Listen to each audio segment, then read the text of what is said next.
Welcome back to Road Gang Radio. Join Jimmy Mack and Lindsay Lawler's Gang of the Airwaves by subscribing to Radio Nemo on YouTube. We celebrate all kinds. Make it official. After all, if you're listening, you're already in the gang. The Road Gang. Adventure, being out on the road, taking chances, living your best life in your wide open spaces, all of that kind of groovy stuff. I say wide open spaces because sometimes adventure is in the exactly opposite direction. And this was one of those guests that when I've been very familiar with their work and just kind of inspired by it to a large degree. And I had to pause, Lindsay, because I knew exactly what I would be asking by bringing her on. So why don't you do the honors? Yeah, you knew you'd be giving me a massive panic attack, not only leading up to the interview, but during the conversation as well. And I'm going to talk to Jill about this. And my hope today is that I will leave this conversation a new person. Jill will get me out of my comfort zone. So our guest today, Jill Heinerth, she's a woman who, by the way, quite literally dives into the places that gives me nightmares personally. We're talking under icebergs, inside volcanoes, beneath deserts. Yes, beneath deserts, down into pitch black caves filled with water. Just saying that out loud made me queasy. And meanwhile, Jill has made it her office for the last 30 years, guys. She's a world-class explorer. She's a filmmaker. She's a writer. She's the first explorer in residence for the Royal Canadian Geographical Society. So cool. She's a recipient of Canada's prestigious Polar Medal and a fellow of the International Scuba Divers Hall of Fame. Good grief, man. She's also the subject of a new documentary called Diving into the Darkness, which is streaming now on platforms you can find it. And at the end of the trailer, I love this piece just on the trailer. Jill says, I think I want to be the woman. I want to be the woman that I wish I would have met when I was 10 years old. That landed so big for me, and I can't wait to dive into that, pun intended. So we're going to dive deep, pun intended again, with our new guest, Jill Heinerth, joining us today. Please make welcome to the show our new friend. So glad to have you. Thanks so much. It's great to be with you. I'm just going to start off by saying big fan here, by the way, and in kind of going through Into the Planet, kind of, really kind of, I'm trying to avoid saying diving deep, but really kind of plunging in. I'm going to say it every other sentence today. One of the things in the book, by the way, and I'm actually just going to pull the quote and then ask the question, by being completely immersed in the experience, we could get twice as much work done. One of the patterns I've noticed throughout your entire life that you've managed to recount, talk about in interviews, in your own writing and all that kind of stuff is there seems to be a real understanding. If you really want to get the work done, you got to be in it.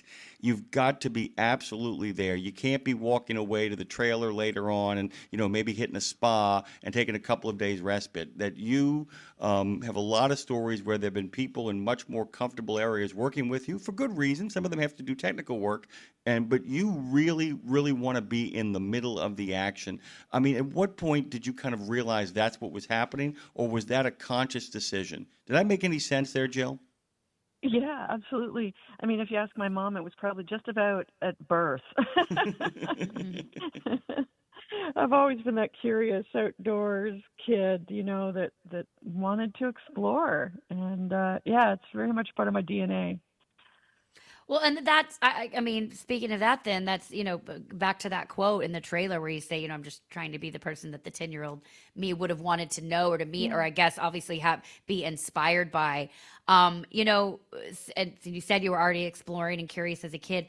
Did you get lost a lot? I mean, was your family looking for you, or what particularly in curiosity can you say it was like, oh, it was that thing that led to that, that led to that, that led to that?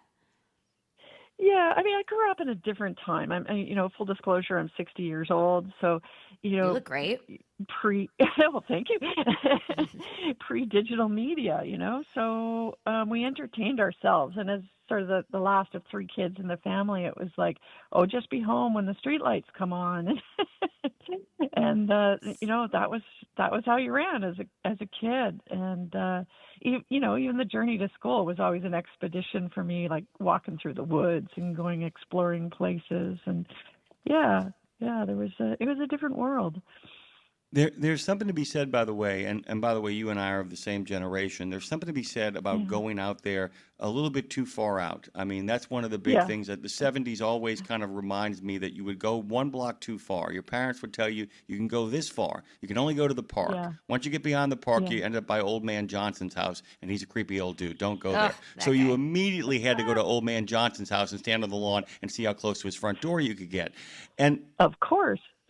and at some point, there's always a ringleader. And Jill, you know what I'm talking about. There's always somebody in your group of friends in the neighborhood. If you're on your own, you're doing the planning. But there's always one person who kind of understands if you want to go too far out, you got to have a plan. Because the first time you go too far out without a plan, you realize you're in real terrible trouble. And it might not be an exit route. So can you kind of talk about that as well too? When the awareness came of, okay, it's okay to take chances as long as I can even go into hell, as long as I've got a map that like shows me the way out. At what point did you realize that maybe I need a plan if I'm going to do this stuff? Yeah, I mean, I guess as a little kid, my psyche was, I'll try anything once, right? And then it was like, oh, that hurt. I won't do that again. So that's about all you can do in terms of risk assessment as a child, right? But as I grew older and kind of learned from skinning my knees and, oh, that hurt, I became more careful. The thing is, like, to be really like wary of the difference between careful and then allowing fear to just consume you, right? Like, because kids are totally curious. They put everything in their mouth. They taste everything. They try everything once. But slowly, bit by bit, parents kind of like beat it out of kids to be curious, saying, oh, don't do that, you'll get hurt, kind of thing. But there's a balance. Like, you have to explore and you have to make some mistakes and just learn from the mistakes. And fortunately, I did a lot of learning early on, and not enough, plenty of learning that I didn't, get myself hurt so badly because I couldn't continue. Yeah. I know, and no more learning. I did plenty of learning. I'm good with that. No, no, but I just can't. So I took my daughter a year or two ago to the aquarium in Chattanooga, and they show a documentary on the cave diving there, and I like forced myself to sit through and watch it, as I did with your work. I mean, here's the thing, because it is, when I say forced, it's because I have a very deep fear of it. It's beautiful. Sure. And I wish you could I hope you could talk to myself and our audience about this, because I have a real jealousy of what you do, because it's beautiful. Yeah. And I love it's like, as you said in it, it's like, this is the closest thing to exploring another world. But I'm curious, for me, it comes down to not being in control of my breath. I have around breathing. And so is it possible, do you think, to conquer this kind of fear without physically stepping into the thing that scares you? Like, could I find a way to start conquering this fear without actually going into the depths that you have? Immediately. Yeah. Yeah, absolutely. I mean, the first thing to recognize is that I am not fearless, right? Like, most people just assume I'm some sort of fearless adrenaline junkie, and it couldn't be further from the truth. I mean, I'm scared every time I go diving, and the fear is appropriate, just like your fear of the unknown is appropriate. It's what keeps you safe, what gets you home at the end of the day to your family. And so having a certain amount of fear is good. But you can step into the darkness. You can choose to engage those fears rather than running from them, and just take baby steps into anything that's new in life. Like, even when I have the worst case possible emergency in a cave underwater, if my buddy's stuck and I am behind them, they become the cork in the bottle containing my life, Ooh, and the good Lord. breaks and I can't see. I mean, that is the ultimate fear, right? I never visualize how to completely get out of the cave successfully in that moment. I focus on breathing first, sort of ensuring that I'm not letting the emotions take over, and then just confidently telling myself, I might not know how to get out of the cave, and that doesn't matter right now, but what I do know is the next most important step to move forward. And if you always remember that and have the confidence to make a small baby step towards whatever you want to do, then I think that's one of the great secrets in life. Is it is there any sort of comparison here, Jill, to like I got stuck in the riptide a couple years ago with my husband, or caught in it, Yeah. and it was, and he grew up surfing. He's very comfortable in the water. I'm not as, and in that moment I was really aware. Well, no, I wasn't aware in that moment. It was later that it's all about how you handle the situation, kind of what you're saying. And he was like, if you Yeah. relax, you'll be Yeah. fine. If you freak out, you won't. I mean, is it? That sounds really basic, but is it sort of as simple as that? I say simple, It obviously really lightly. is. Yeah. Yeah. Yeah. I mean, when something bad happens to me, something startling, like first thing that happens is that your brain explodes into like a million conflicting thoughts. Like I call it chattering monkeys, right? Like I Hmm. remember literally being in a like a life-threatening situation in the cave thinking, "Oh my God, I cannot let two women die in an underwater cave. This will be world news." And my second thought was, I got to get out of here. My husband doesn't know how to do the taxes, right? Like you think the stupidest stuff that has no relevance, right? And so I take this deep breath right down into my hips, all the way up into my neck, and I literally tell my brain, emotions, you will not serve me well right now. And I visualize taking the emotions out of my brain and setting them aside to pick up later. And then I just Wow. try to be as pragmatic as possible. And then after I'm out of the cave and I get home and I'm telling my husband what just happened and I start bawling my eyes out, that's when I invite the emotions back in and Wow. process it. Fascinating. Yeah, Um, yeah, by the way, the book opens, Into the Planet opens up with a split in a glove, a simple little yeah. split in a glove. And I want to give people a sense of this, that when you're under an iceberg, when you're crawling through an iceberg, I want to repeat myself, when you're under and crawling through Oh, an yeah, iceberg, that old chestnut. let when that kind of Mhm. land. But it becomes a matter of, trusting your partners, because I found in reading the book, what was deeply moving for me is the book in many ways is kind of a subtle game of the power of friendship and partners, because you Yeah, are relying on so many people to be there for you, and they're relying on you to be there for you. And it's only because of the trust that, even though we're alone in our thoughts, in a cave, under the earth, deep down inside, it's only because there are people who are counting on us that we're able to kind of get our way through that. But I wanted you to kind of talk about that opening a little bit, that split in the glove, to give people a sense of how one little tiny thing going wrong can actually cascade into an absolute disaster. Talk about what the yeah. split in the glove in that cold water meant. Sure, sure. Yeah, so that happened when I was exploring. Well, I was the first person to cave dive inside icebergs. And this happened down in Antarctica, so a long way from help. And we were literally cave diving inside a piece of the world's largest moving object, this huge iceberg.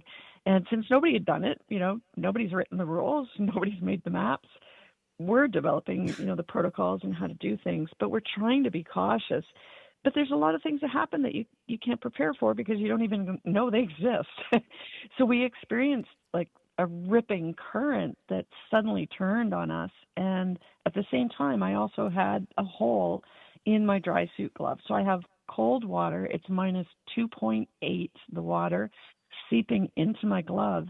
And now the current has turned and it's sweeping us into the iceberg, and we realize it's going to be a struggle to get out.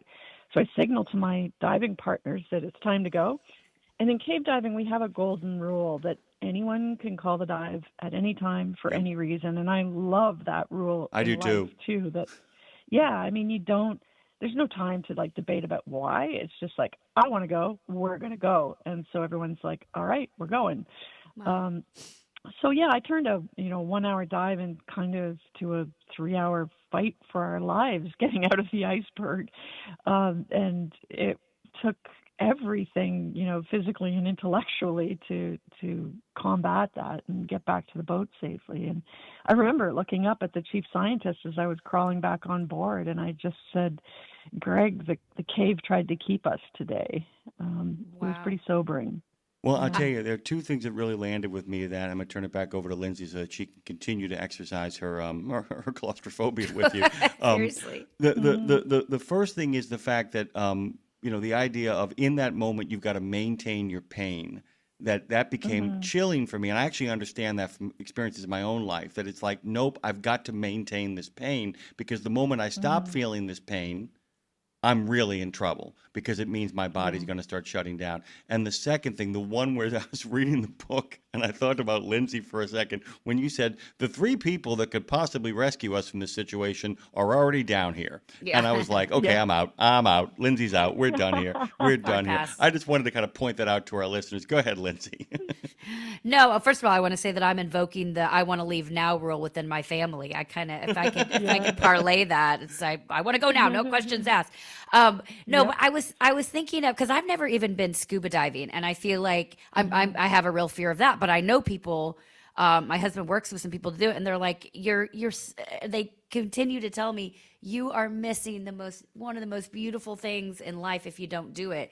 So I feel like that's sort of a start. But when I think about scuba diving, I think about the question, would I rather be a bird or a fish? And I always say bird, because to me, flying feels free and water feels trapped to me. You clearly don't see it that way, though. How do you sort of explain that? Is being underwater more like flying perhaps than we'd realize? Like, are you able to explain the feeling it gives you physically? Yeah, absolutely. You're both a bird and a fish underwater. The thing that I love about diving is that, like, it looks like a lot of gear and looks like it's heavy, but everything's designed to be what we call neutrally buoyant underwater once you're completely kitted up, meaning you're neither sinking nor floating. So you're just existing in this three-dimensional space. And it doesn't matter what size you are. It doesn't matter what your cultural background is. It doesn't matter what gender you are. We're all mermaids underwater. Like, you can float freely and move like a dancer. And as soon as you leave the surface and you leave the cacophony of the sound and the distractions from the surface world, it is the most peaceful, meditative environment you can imagine. Crap, I got to do it. I got to do it. She did it to you, didn't you? She didn't. Yeah, she did it to you. The scuba spellbinder got you, by the way. I want everybody to go to intotheplanet.com, by the way. And at the top, I love in the image at the top, by the way, guys, it says, innovations don't wait for permission. Another thing about the book that really, really struck me was, I actually burst out laughing when we kind of got to this moment. You get a copy of a magazine article that you're deeply involved in, and this is one of those things. 2 months later, I received a large brown envelope in the mail. I ripped it open to find a magazine with Menduno's article titled "Staking Out the World's Longest Underwater Cave," and once again, it's like, nope, out. And I sometimes wonder if in your experiences, and you've kind of alluded to this, you have this one step at a time mentality while you're in it. And then it's only afterwards, not just the day afterwards, but a week or a month where you look back and you're like, what in the name of God was I thinking? Or, oh my God, I'm so thrilled I accomplished that. It's like when people go back and read the books they've written or hear the songs that they've sung, they can't believe they actually got through all that album material, all that novel. But in many ways, your physical movement through landscape is your great contribution, to the conversation of what it means to be human. Do you look back on that and go, how did I do that? And why was I doing it again? Yeah, my husband always says, why do you have to keep doing this? Yeah, good question. Yeah, no, I guess I'm just always drawn to these places that nobody's ever been to, or answering these questions that we don't have answers for. And, as a kid, I grew up watching the Apollo missions and watching Jacques Cousteau on TV. And those things inspired me to explore, even though at the same time, adults were telling me that there was no exploration left, that we'd already been to the moon and the highest mountain peaks, and there's nothing left to explore. But there's plenty left. And I pinch myself for having, been born in this time and have the opportunity to go to these places and bring back the knowledge and the data to share with other people, and the beauty, because I think some of these places are really beautiful. I want to talk. It's incredible. It's incredible what you're doing. And I joke about, saying, why would you ever do that? Obviously, it's amazing. It's like beyond my comprehension. So I want to talk about paving a path, the path that you're doing. But first, before that, I need to know what a dinner party is like at your house, or going to dinner, because what my husband travels the world quite a bit, and he doesn't like write it down. He forgets to tell stories, and then he'll be in the middle of a story and I'm like, you did what? So like, and I realize he hasn't told it to me because he can't remember. Do you share these stories? Are your friends and family constantly like, what, or do you sort of keep it to yourself when you come home and just reflect? Yeah, I mean, it's funny because sometimes I'll be on an expedition for months and I'll come back and people will say, how was your trip? And what they really want is a one sentence answer. Yeah, it was great. Yeah. But I love storytelling, and I think storytelling is such an important thing in society. Like as a kid, I loved show and tell, and that's just storytelling. And when you say to someone, "Let me tell you a story," they stop what they're doing and they lean in because we want to hear stories. And I think that we can share cool stories about crazy places and wonderful adventures. Gives us a chance. Jill, I think you went under the earth for a second there. Hold on one no. second. Dre's going to pull you back on the phone. We're going to actually bring you up from underneath the earth there. Jill Heinerth joins us this morning, Canadian cave diver, underwater explorer, writer, photographer, and filmmaker. And she's back. We got you out from under the earth. Welcome back. Hey. Yeah, no, I was just saying that I think storytelling is so important. People lean in when you say, let me tell you a story. And so I can share adventure, I can share things that people haven't seen before, but also squeeze in a little bit of truth about water issues, climate change, and other, existential threats that we're facing on this planet. Yeah, from your lips to you've seen it. That's just a casual reminder that only believe things from people who have actually seen it with their own eyes. That's all I'm saying, Jim. Right. That's all I'm saying. Yeah. I was also kind of curious too because we actually have a number of friends who are regular contributors on the show who are like yourself adventurers as well, and part of being a great adventurer also means keeping up with the newfangled technologies. The great sort of public figure of that is Mr. Cameron himself. But in order for you to do stuff like to go underneath an iceberg, since you were the first person to do it, to actually get into it, you also have to keep up with the technology, right? I mean, you're always kind of figuring out new mixtures of gases, having to figure out all kinds of different approaches that you have to make. So while you're also physically trying to maintain your ability to do that, you're also having to keep up with this stuff. I mean, that becomes a real kind of back and forth balance. It feels like the ultimate ADHD job where you check, where you're checking the technology while at the same time maintaining your physical form to do it. How do you keep up with all this stuff, and how long does it take to plan the next innovation? Yeah. Well, technology has been at the center of everything that I've done in exploration, like extending the range in terms of going further into the planet or deeper into the ocean. And whether that's the life support technology or mapping technologies that we use to document these spaces, a lot of stuff takes a lifetime to develop. Like a mapping device that I drove back in 1997-98 has continued on a development cycle, and now it's an artificially intelligent robot cave mapper that's destined for space. So, these things take time, but I'm, again, so fortunate to have been born into this time when we were pushing the envelope in life support survey and camera technologies and into these faraway places. Well, sorry, Jim, did you have another thought? Actually, it's about you, Lindsay. I wanted to ask her, how would you advise Lindsay to get started in her adventures in cave diving? Okay, no, I didn't say I'm going to cave dive. No, I'm going to start with the light snorkel, guys. Okay. One step at a time. Is that how she should start, Jill? Yes, snorkeling is a great way to start. You went underwater, Jill. Oh, no. We're going to get Jill back up. I swear to God, she loves going underneath stuff so much that she continues to do it. She's on brand. Listen, she's just staying on brand. I appreciate that about her. By the way, Double L is a brand we can trust, guys. Road Gang Radio is what you're listening to right now with Lindsay Lawler and Jimmy Mack. We're talking to the great Jill Heinerth. The great is the perfect way to say it. You can go to intotheplanet.com to find out more about her. You can watch and find out where to watch the documentary divingintothedarkness.com. I highly recommend that you watch it. So good. If nothing else, just the beauty of these shots, what they're able. It's really that thing, Jim. Like I just said a minute ago, don't trust somebody unless they've seen it with their own eyes. Kind of believe that and mean that, because like the only way I know what it looks like under a you can tell me things anywhere. It's like, this is what Africa looks like.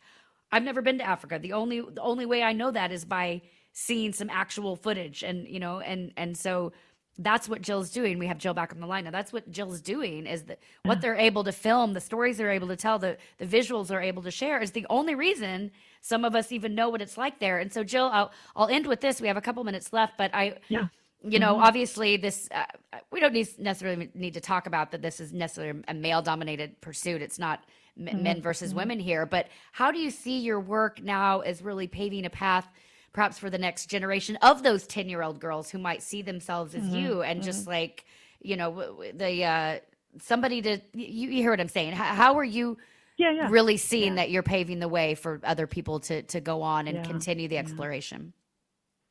Yeah, I've made a concerted effort to support, you know, young women and early career professionals to, you know, follow their dreams in the underwater world. But I think even more than that, I spend a lot of time in classrooms with kids, and I just want them to engage their explorer's mindset and not lose that sense of curiosity and be willing to take small, careful steps into the unknown, because I think that unlocks everything, no matter what barriers you face, you know, culture, familial, gender, whatever, anything you put your mind to is possible, and go for it.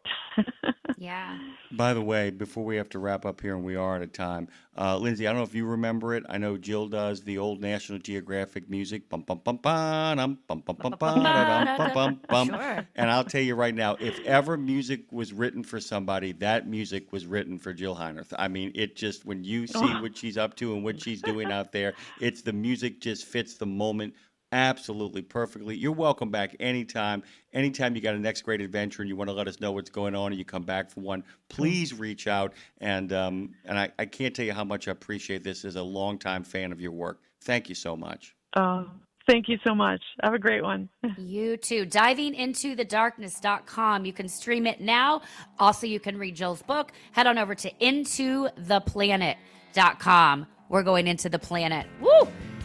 Jill Heinerth, cave diver extraordinaire, badass.